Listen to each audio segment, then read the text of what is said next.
Madame de Staël, 1800, de la littérature considérée dans ses rapports avec les institutions sociales. Deuxième édition. Préface de la seconde édition. J'ai cru devoir répondre, dans les notes de la seconde édition de mon ouvrage, à quelques faits littéraires allégués contre les opinions qu'il renferme. J'ai tâché de rendre ce livre plus digne de l'approbation que des hommes éclairés ont bien voulu lui accorder. J'ai cité, dans les notes ajoutées à cet ouvrage, les autorités sur lesquelles j'ai fondé les opinions littéraires qu'on a attaquées. Je me bornerai donc, dans cette préface, à quelques réflexions générales sur les deux manières de voir en littérature, qui forment aujourd'hui comme deux partis différents, et sur l'éloignement qu'inspire à quelques personnes le système de la perfectibilité de l'espèce humaine. L'on m'a reproché d'avoir donné la préférence à la littérature du Nord sur celle du Midi,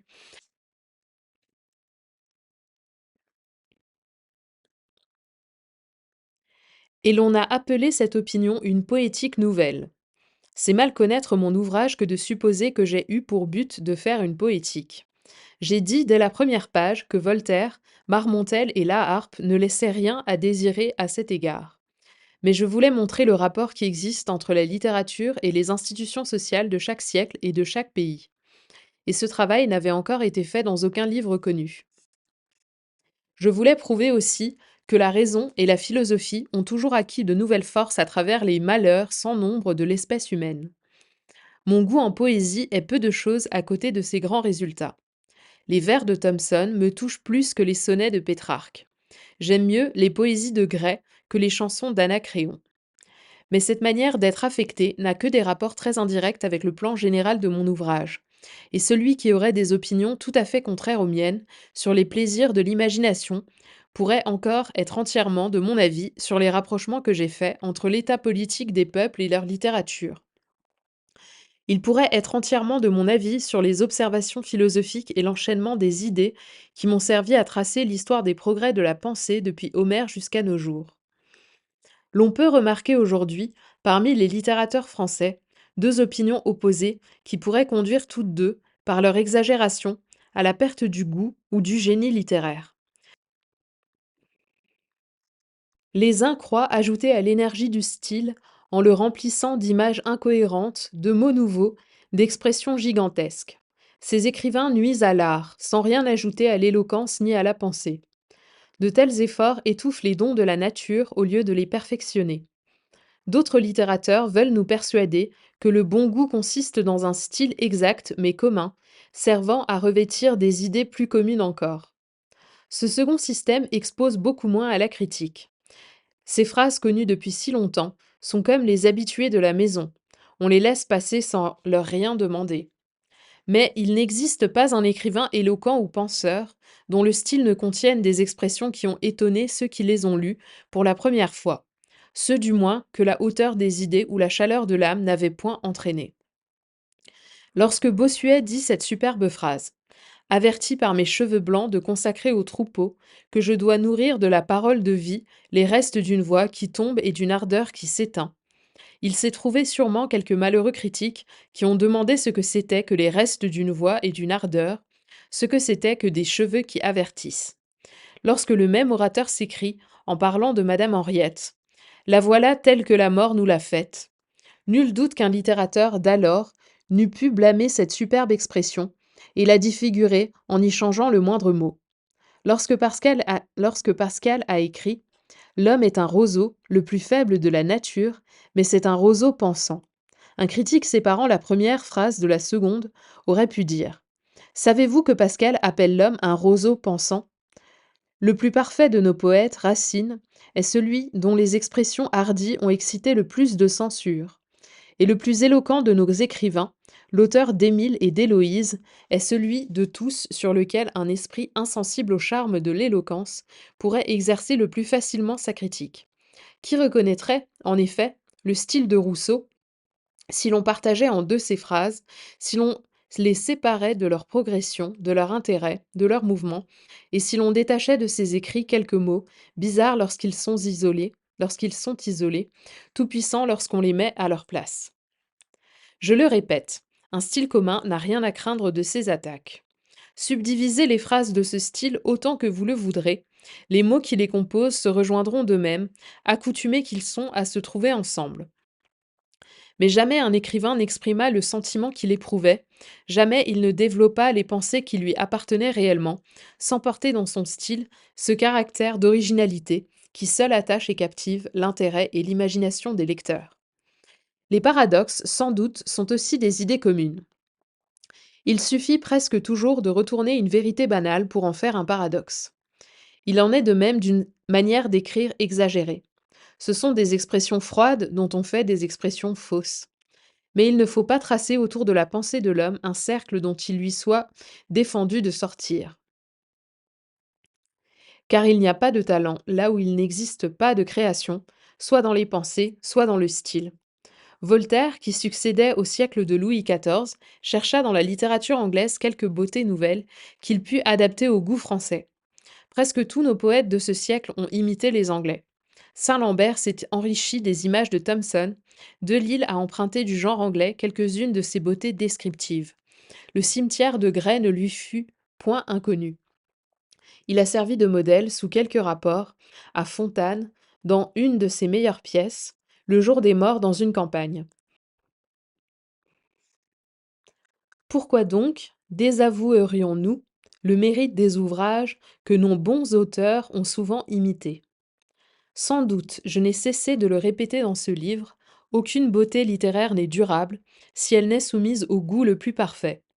J'ai employé la première, un mot nouveau, la vulgarité, trouvant qu'il n'existait pas encore assez de termes pour proscrire à jamais toutes les formes qui supposent peu d'élégance dans les images et peu de délicatesse dans l'expression.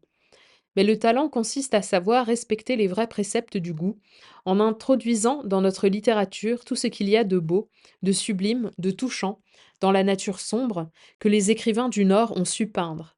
Et si c'est ignorer l'art que de vouloir faire adopter en France toutes les incohérences des tragiques anglais et allemands, il faut être insensible au génie de l'éloquence, il faut être à jamais privé du talent d'émouvoir fortement les âmes, pour ne pas admirer ce qu'il y a de passionné dans les affections, ce qu'il y a de profond dans les pensées, que ces habitants du Nord savent éprouver et transmettre. Il est impossible d'être un bon littérateur sans avoir étudié les auteurs anciens, sans connaître parfaitement les ouvrages classiques du siècle de Louis XIV. Mais l'on renoncerait à posséder désormais en France de grands hommes dans la carrière de la littérature si l'on blâmait d'avance tout ce qui peut conduire à un nouveau genre, ouvrir une route nouvelle à l'esprit humain, offrir enfin un avenir à la pensée. Elle perdrait bientôt toute émulation si on lui présentait toujours le siècle de Louis XIV comme un modèle de perfection, au-delà duquel aucun écrivain éloquent ni penseur ne pourra jamais s'élever. J'ai distingué avec soin, dans mon ouvrage, ce qui appartient aux arts d'imagination, de ce qui a rapport à la philosophie. J'ai dit que ces arts n'étaient point susceptibles d'une perfection indéfinie, tandis qu'on ne pouvait prévoir le terme où s'arrêterait la pensée. L'on m'a reproché de n'avoir pas rendu un juste hommage aux anciens. J'ai répété néanmoins de diverses manières que la plupart des inventions poétiques nous venaient des Grecs, que la poésie des Grecs n'avait été ni surpassée ni même égalée par les modernes. Mais je n'ai pas dit, il est vrai, mais je n'ai pas dit, il est vrai, que depuis près de 3000 ans, les hommes n'avaient pas acquis une pensée de plus. Et c'est un grand tort dans l'esprit de ceux qui condamnent l'espèce humaine au supplice de Sisyphe, à retomber toujours après s'être élevée. D'où vient donc que ce système de la perfectibilité de l'espèce humaine déchaîne maintenant toutes les passions politiques? Quel rapport peut-il avoir avec elle? Ceux qui pensent que leurs opinions, en fait de gouvernement, les obligent à combattre la perfectibilité de l'esprit humain, font, ce me semble, un grand acte de modestie. Les partisans de la monarchie, comme ceux de la République, doivent penser que la constitution qu'ils préfèrent est favorable à l'amélioration de la société et au progrès de la raison. S'ils n'en étaient pas convaincus, comment pourraient-ils soutenir leur opinion en conscience? Le système de la perfectibilité de l'espèce humaine a été celui de tous les philosophes éclairés depuis 50 ans. Ils l'ont soutenu sous toutes les formes de gouvernement possibles. Les professeurs écossais, Ferguson en particulier, ont développé ce système sous la monarchie libre de la Grande-Bretagne. Kant le soutient ouvertement sous le régime encore féodal de l'Allemagne. Turgot l'a professé sous le gouvernement arbitraire mais modéré du dernier règne. Et Condorcet, dans la proscription où l'avait jeté la sanguinaire tyrannie qui devait le faire désespérer de la République, Condorcet, au comble de l'infortune, écrivait encore en faveur de la perfectibilité de l'espèce humaine, tant les esprits penseurs ont attaché d'importance à ce système qui promet aux hommes sur cette terre quelques-uns des bienfaits d'une vie immortelle, un avenir sans bornes, une continuité sans interruption. Ce système ne peut être contraire aux idées religieuses. Les prédicateurs éclairés ont toujours représenté la morale religieuse comme un moyen d'améliorer l'espèce humaine. J'ai tâché de prouver que les préceptes du christianisme y avaient contribué efficacement. Il n'est donc aucune opinion, excepté celle qui défendrait de penser, de lire et d'écrire. Il n'est aucun gouvernement, excepté le gouvernement despotique, qui puisse s'avouer contraire à la perfectibilité de l'espèce humaine. Quels sont donc les dangers qu'un esprit raisonnable et indépendant peut redouter d'un tel système? Dira-t-on que des monstres barbares ont fait de cette opinion le prétexte de leur forfait? Mais la Saint-Barthélemy commande-t-elle l'athéisme? Mais les crimes de Charles IX et de Tibère ont-ils à jamais proscrit le pouvoir d'un seul dans tous les pays? De quoi les hommes n'ont-ils pas abusé? L'air et le feu leur servent à se tuer, et la nature entière est entre leurs mains un moyen de destruction. En résulte-t-il qu'il ne faille pas accorder à ce qui est bien le rang que ce qui est bien mérite? Et faut-il dégrader toujours plus l'espèce humaine à mesure qu'elle abuse d'une idée généreuse? On dirait que les préjugés, les bassesses et les mensonges n'ont pas fait de mal à l'espèce humaine, tant on se montre sévère pour la philosophie, la liberté et la raison. Ce que je crois plutôt, c'est que les détracteurs du système de la perfectibilité de l'espèce humaine n'ont pas médité sur les véritables bases de cette opinion. En effet, ils conviennent que les sciences font des progrès continuels, et ils veulent que la raison n'en fasse pas. Mais les sciences ont une connexion intime avec toutes les idées dont se compose l'état moral et politique des nations. En découvrant la boussole, on a découvert le nouveau monde, et l'Europe morale et politique a depuis ce temps éprouvé des changements considérables. L'imprimerie est une découverte des sciences.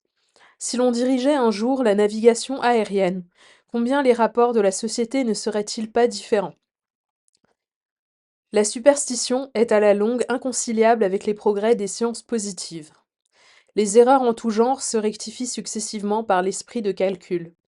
Enfin, comment peut-on imaginer que l'on mettra les sciences tellement en dehors de la pensée que la raison humaine ne se ressentira point des immenses progrès que l'on fait chaque jour dans l'art d'observer et de diriger la nature physique? Les lumières de l'expérience et de l'observation n'existent-elles pas aussi dans l'ordre moral et ne donnent-elles pas aussi d'utiles secours au développement successif de tous les genres de réflexion? Je dirais plus, les progrès des sciences rendent nécessaires les progrès de la morale, car en augmentant la puissance de l'homme, il faut fortifier le frein qui l'empêche d'en abuser. Les progrès des sciences rendent nécessaires aussi les progrès de la politique. L'on a besoin d'un gouvernement plus éclairé, qui respecte davantage l'opinion publique, au milieu des nations où les lumières s'étendent chaque jour. Et quoi qu'on puisse toujours opposer les désastres de quelques années à des raisonnements qui ont pour base les siècles, il n'en est pas moins vrai que jamais aucune contrée de l'Europe ne supporterait maintenant la longue succession de tyrannies basses et féroces qui ont accablé les Romains. Il importe d'ailleurs de distinguer entre la perfectibilité de l'espèce humaine et celle de l'esprit humain. L'une se manifeste encore plus clairement que l'autre. Chaque fois qu'une nation nouvelle, telle que l'Amérique, la Russie, etc., fait des progrès vers la civilisation, l'espèce humaine s'est perfectionnée. Chaque fois qu'une classe inférieure est sortie de l'esclavage ou de l'avilissement, l'espèce humaine s'est encore perfectionnée. Les Lumières gagnent évidemment en étendue, quand même on essaierait de leur disputer encore qu'elles croissent en élévation et en profondeur. Enfin, il faudrait composer un livre pour réfuter tout ce qu'on se permet de dire dans un temps où les intérêts personnels sont encore si fortement agités. Mais ce livre, c'est le temps qui le fera, et la postérité ne partagera pas plus la petite fureur qu'excitent aujourd'hui les idées philosophiques que les atroces sentiments que la terreur avait développés. Les fils sont plus grands que leurs pères, et leurs cœurs n'en sont pas jaloux.